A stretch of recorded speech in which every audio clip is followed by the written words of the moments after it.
the will of human beings, the choices that human beings make, is sufficient to move mountains or to change the course of mighty rivers. If you recall back in, I think it was 1969, when the waters that flowed over the American Falls at Niagara were halted. You see here some pictures. I think they're large enough for you to notice. There was concern that erosion was happening at the top point of the falls, and so the U.S. Army Corps of Engineers were dispatched to to stop the water, and then to figure out what was happening beneath the falls. And to do that, they had to stop the water from flowing. You see on the top left picture, dump trucks that are pouring, what is it, 1,200 trucks full of rocks, and it says 2,800 tons of rocks. 28,000 tons of rocks to stop the water from flowing. And the result of it you see in the other photo. That is what the Niagara, Canadian Niagara Falls are much more beautiful than the American side, but nonetheless, this is what a beautiful falls looks like without the water flowing over it. When they stop the water from flowing, they discovered a few things down at the bottom of the falls. One account says they're surprised to find only the remains of 2 people, given the many stories of people taking their lives by going over the falls. What they found in plenty were decade-old coins. Why would there be decades-old coins at the bottom of the falls? You know why. Because people would use it as a wishing well. Stand there beside these mighty flowing rivers, take a coin out of your pocket, make a wish, and throw it over the falls. If you want your wish to have some power behind it, why not choose the falls? If I recall, every second flowing over the falls, 75,750 gallons of water. That's a powerful force to move your wish forward. What were they wishing for? What were those folk on the American side, as they tossed their coins into this giant wishing well, hoping for? Were they wishing for more money? Were they wishing for health? Imagine someone standing there beside the falls in the 40s, the 50s, the 60s, wishing for happiness, maybe success, sometimes wishing for love. What do you wish for? If you are standing, coin in hand, at whether it's the falls or it's some wishing well, what's your wish? Are you wishing for happiness, health, success, more money? Let me just back up for a second. In our wishing, we want some force to carry it forward. Because we know that there are counter forces at work that keep us from getting our hopes, our dreams, our needs met. And that's what brings us back to the power of human will and human choice. The same forces that can halt a mighty river from flowing in the Niagara are the same human forces that can thwart our hopes and dreams. story that we heard today, the scripture passage that we read about Rebekah, as I said in the children's time, begins with Abraham and Sarah, and it's a story about not really a wish, but we'll talk about wishes to unpack it. Abraham and Sarah, Abram and Sarai, before the names were changed, they had a wish, they had a desire. That was for children. And they connected with a very powerful force, God. Now, imagine not so much that they are holding a coin in their hand and dropping it into a wishing well, but they're holding a desire in their heart. And they are sensing this power of this God who's been revealed to them.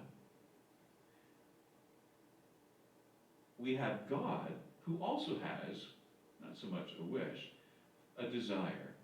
And that is to be revealed through a faithful people. To establish a people in the world so that God's grace and love can be shown, so it can be seen. And so God connects with Abraham and Sarah. God's covenant with humanity throughout its history will always encounter truckloads of rocks being dumped to stop the flow of that promise. And that's what we come up against when we not only try to live into our desires, but when we try to live into, faithfully, into God's desire and God's promise. Human beings can be both the force that moves God's promises forward, or can be the dump truck of rocks that stop the sharing of God's love and God's grace in the world. We get to choose. Our scripture passage today is all about that choosing, either to be an obstacle or a conduit. Our human choice and will makes a difference for God's mission in the world. So here's Rebekah. Rebekah is in a far-off land. She's actually living in the land from which Abraham and Sarah came. Abraham and Sarah, they're iffy about the locals where they live. And so they say, let's send a servant back to the homeland. We know there's some good people there, and let's see if we can find a match for our child. Like I was talking about at the opening, of reading children's worship stories, preparing the curriculum, I have these memories of my mother not only reading the story, but reading those discussion questions at the end, so that we could learn about some virtue from these biblical characters. And a very important virtue that we learn from Rebekah's response to this invitation by the servant is hospitality. Rebekah is the exemplar of hospitality. We know that in cultures today, but especially in ancient cultures, people could die if they were not given hospitality. And it was part of what made the world go round. When a stranger comes from a far-off land to where you are, you're hospitable to them.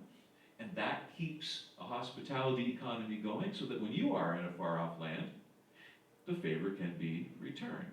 And so Rebekah comes out, and she immediately notices that there's somebody who's from a far-off land and offers hospitality. But Rebekah does so exponentially. She offers not only water, to draw water from the spring, from the well, for Abraham and Sarah's servant, but also for the camels. And it doesn't tell us how many camels were there, but it was a great number of camels.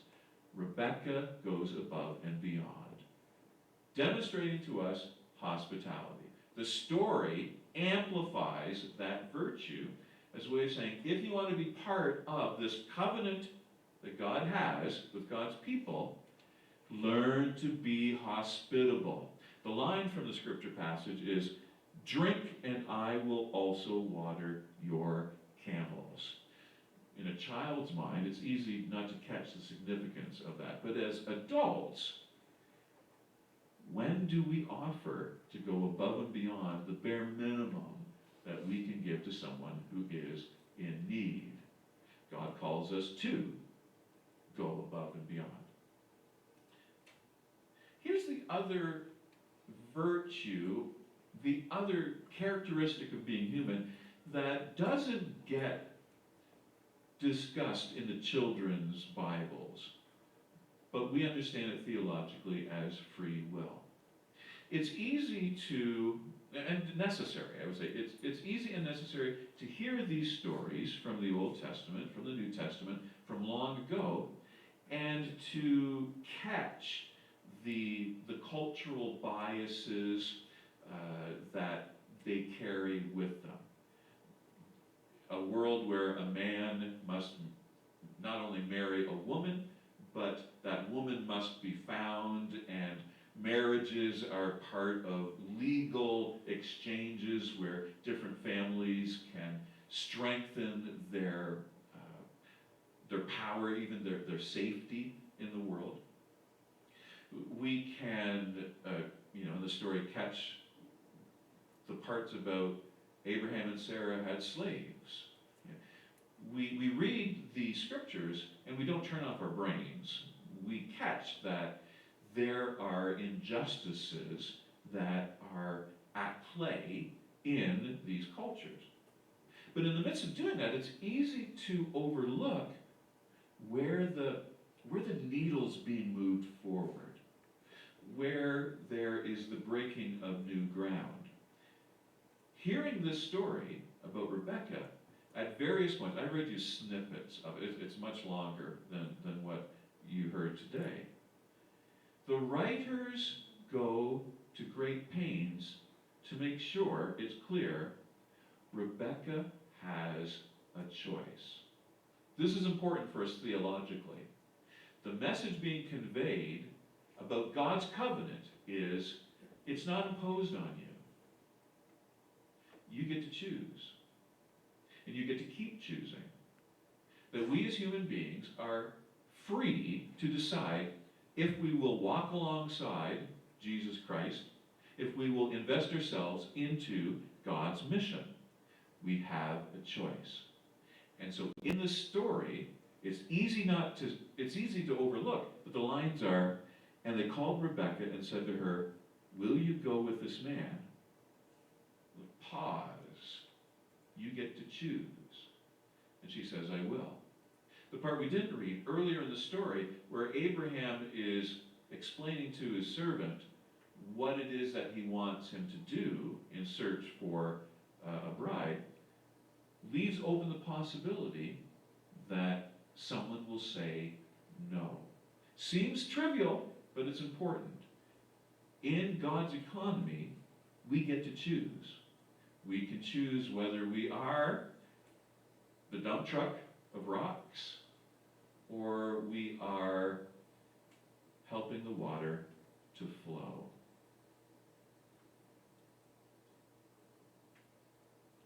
Where then is your well? Where is that depth that has been made available to you in your life, from which you can be hospitable? It's easy to get, I'm using this analogy of coins into a wishing well, so you might be you're mistaken in thinking, I'm just talking about money. I'm talking about your will. I'm talking about your sense of purpose in this life. Where's your well, and what's in your well? Where's God calling you in this life? I don't care what stage of life you find yourself in. God wants you for something.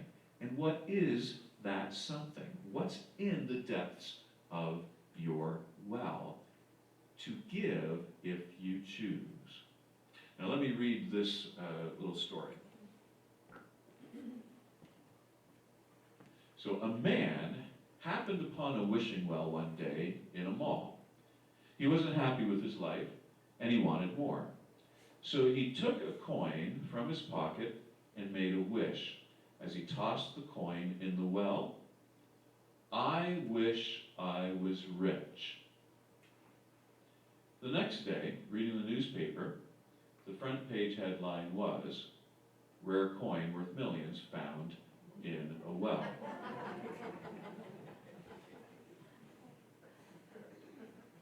I think the best part of it is, the man will never know if it was his coin, and that's the most beautiful torture.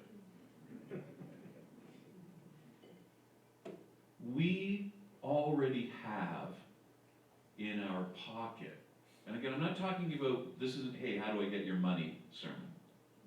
We already have in our pocket, we already have in hand, we already have available to us what is needed for where God is calling us. Sometimes we don't even know it. Sometimes we're so distracted that we overlook the fact that it was there all along. In my well, I had it in hand. We're already equipped. And I think that's a powerful understanding of what it means to be a follower of Jesus Christ. We're already there. We just need to make a choice. Exercise a decision. Do I want to be the dump truck, or do I want to help the river to flow? What's available to us is what God needs. We're a church. There's no sense being a church if we're just a social club. To be a church means to be clear, where is God calling us collectively and individually to serve each other, but to serve the community and to serve the world.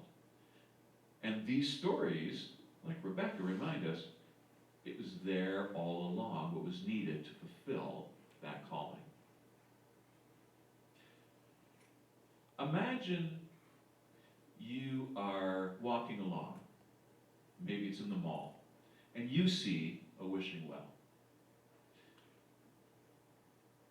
What's a reasonable amount of money? What coinage are you willing to toss in that wishing well to make your wish? Let's just pretend that there is something you believe you really need. And this is where it's congregational participation. And I know you hate putting your hands up when I ask you to do this stuff. But if you had a penny, you remember pennies? If you had a penny in your pocket and you walked by that wishing well, how many of you would toss the penny in to make a wish? Okay. You probably don't want to put your hands up anymore, but same thought. What if it was? What if you looked in your pocket and all you had was a dime, just a dime? Like, would you toss a dime in there for your wish? Yeah. If you had a quarter, all you had in your pocket was a quarter. You had that wishing well is there. Would you toss the quarter in? Yeah. Loony. If you had a loony, would you toss? All you had in your pocket was the loony. Would you toss the loony in? Yeah, our Presbyterian roots are starting to come through here. If you had a toonie, that's all you had in your pocket. Would you toss the toonie in? Yeah. Okay. And then, so you got no coins, and you look in your wallet, and all you got is a $5 bill. Would you toss the $5? You see where I'm going with this? At what point it's like, nah, the return on investment isn't there. All I have is a $20 bill in my wallet. Would I throw it in? Right. Let's say you're walking through the mall, and you have your two grandchildren in hand. The one that's kind of small but just learning to walk like Frankenstein, the one that's a little bit bigger, and you walk by that wishing well, and they say, "It's a wishing well." What do we do with that? And you look in your pocket and all you have is a penny. And your grandchildren want you to throw in that penny. Would you do it? Of course you would. If you only had a dime, if you only had a quarter, if you only had most of you dropped off at the loony. So I'll ask the question again. Do you see the two kids that are holding the hand there and how adorable they are? And all you have in your pocket is a loony. Do you throw that loony in the wishing well? Yeah, every grandparent, of course we do. If it's a toonie, do you throw the toonie in? Yeah, and you may think of it, say, if it's a $20 bill, would you throw it in? Well, maybe it wouldn't. But you take 3 more steps past the children's shoe store, and so you're pulling out your wallet, and you'll pay anything for those cute little shoes. Here, you see my point already. It depends what it's for. Yes, we already have available to us everything we need to be followers of Jesus Christ, but we have to decide, do we want to use it? And that's no easy decision. It matters what it's for. It matters whether it aligns with something we believe is important. We need to think of being followers of Jesus Christ in the same way we think about children, and Jesus said so. When they say, Grandma, Grandpa, can we put a toonie in the wishing well? You're like, yeah, we can. And then you talk about them. You talk to them about, well, what are you wishing for? You take that toonie opportunity and you ask, well, what is it you are wishing for? And when they say some trivial toy, you find your opportunity to teach them that there are things more valuable than just the flashy toy. And you make the most of that toonie, thinking years down the road, I can teach this child something about hopes and dreams and what's important for making this world a better place, and you throw that toonie in the wishing well. We are the children on the hands of Christ who's walking us. And we want something, and Christ says, okay, but let's talk about what's important, and it's hospitality. You have already available what you need to be on mission for God. Amen. Let's sing together.